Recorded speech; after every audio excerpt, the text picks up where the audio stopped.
اللهم صل وسلم وزد وبارك على سيدنا محمد. ازيكم يا جماعه؟ عاملين ايه؟ يا ربنا يجعلكم في اسعد حال يا رب، وكل عام وانتم بخير.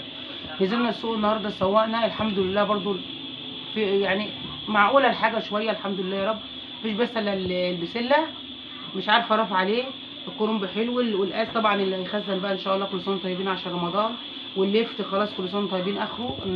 هنعمل مع بعض ان شاء الله لفت مخلل وجزر مع بعضيهم. والطماطم برضو يعتبر برضو حلوه معقوله، كيلو ونص ب10.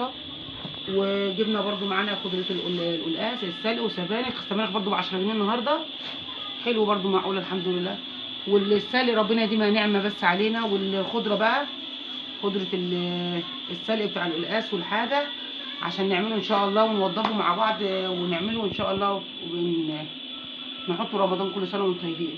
وكل سنه وانتم طيبين بقى. كمان الفول الحراتي اهو حلو برضو قوي ب 12 جنيه برضو الفول الحراتي.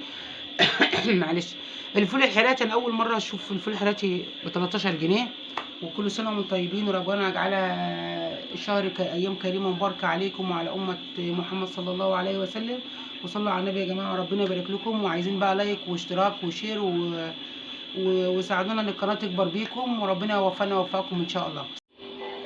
وده الجزر معانا يا جماعه وزي الفل، كيلو ربع وكيلو ونص ب5. هنعمله برضو ان شاء الله. هنعمل مره معاكم جزر بالسكر على البوتاجاز كده عشان نعمله العصير البرتقالي لرمضان ان شاء الله.